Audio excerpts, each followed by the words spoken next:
সিনেপ্রেমীদের জন্য সবচেয়ে বড় উৎসব হলো ঈদ।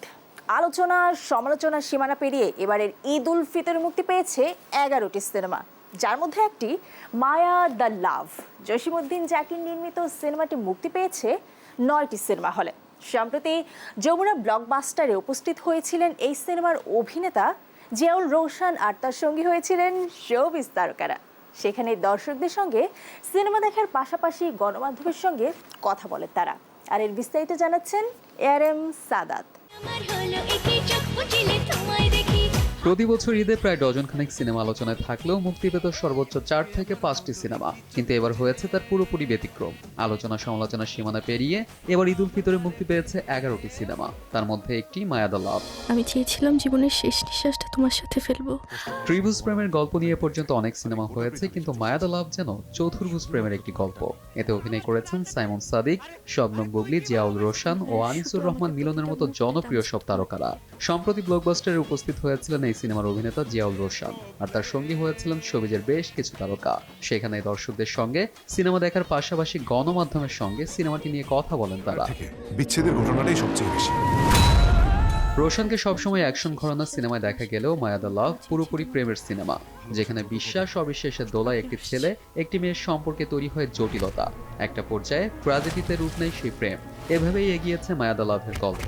দর্শকদের সঙ্গে সিনেমা দেখে হল থেকে বের হয়ে রোশন বলেন, আমার মনে হয় যে মায়া সিনেমা নিয়ে অন্তত একটা নেগেটিভ রিভিউ নাই। এই সিনেমাটা যারা দেখেছে তারা প্রচার করছে, তাদের প্রচারণে আসলে আমাদের দর্শক বাড়ছে। আপনারা জানেন যে ব্লকবাস্টারে আমাদের প্রথম দিনের দেখার পরে মানুষের চাহিদার উপর ডিপেন্ড করে সেকেন্ড উইকে কিন্তু আমাদের সিনেমার বেড়েছে। মায়া দ্য লাভ দিয়ে ঈদের সিনেমা দেখা শুরু করেছেন চিত্রনায়ক জয় চৌধুরী। তিনি জানান, অসাধারণ গল্পের একটি সিনেমা এটি। আর এক অভিনেতা সঞ্জু জন সিনেমার চিত্রনাট্যের পাশাপাশি কলাকুশলীদের প্রশংসা করেন। সেই সঙ্গে জানান, প্রপার এন্টারটেইনমেন্টের জন্য মায়া দ্য লাভ মাস্ট ওয়াচ একটি মুভি। অসাধারণ গল্পের একটা ছবি। আমরা তিনজনকে দিয়ে, তিনটা হিরো, একটা হিরোইনকে দিয়ে কেমিস্ট্রিগুলো এত সুন্দরভাবে ক্লিয়ার করেছে জাকির ভাই, আমাদের ডিরেক্টর যিনি ছবির।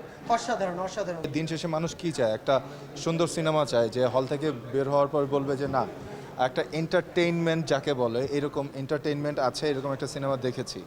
তো আমার কাছে মনে হয় যে মাস্ট ওয়াচ ফিল্ম মায়া একটা।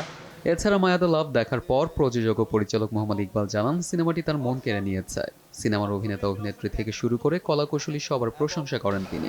রোশন, সাইমন, মিলন, এটা বিগ কাস্টিং ছবি মায়া দ্য লাভ, এবং আছে আমাদের নায়িকা বুবলি। আমার কাছে মনে হয় যে এই ছবিটা মানে আমি যতগুলো ছবি দেখছি, আমার কাছে এই ছবিটা একটু সিম্পলি যেটাকে ও জাকির আনতে পারছে, এটা আমার মনটা একটু কেড়ে নিচ্ছে। অন্যদিকে দর্শকদের মধ্যে কেউ কেউ বলছেন মায়া দ্য লাভ একটি ফ্যামিলি বেসড মুভি, আবার কেউ কেউ বলছেন কমেডি, অ্যাকশন, রোম্যান্স, ইমোশন সবকিছু মিলিয়ে Maya the love perfect combination. Family দেখার মতো একটা মুভি, দেন এখানে কমেডি আছে, সিরিয়াস মোমেন্টও আছে, অনেক অনেক ভালো। রোশনকে আমি আবার অনেক আগে থেকে ফলো করি। রক্ত সিনেমাটা ভালো ছিল, আবার দেবের সাথে ওনার আগে অনেক কাজটা ছিল, এগুলো খুব ইন্সপায়ারিং আর কি। আমি মনে করি ঈদের ফেস্টিভ্যালের জন্য এটা একটা পারফেক্ট মুভি, আর সবাই ফ্যামিলি সহ এসে এটা দেখতে পারবে। দর্শক ও তারকাদের রিভিউ অনুযায়ী ঈদের সিনেমা যেমন জমজমাট গল্প, অ্যাকশন, নাচে গানে ভরপুর হওয়া উচিত, মায়া দ্য লাভ হয়েছে তেমনটি। ARM সাদাত, দেশ বিনোদন।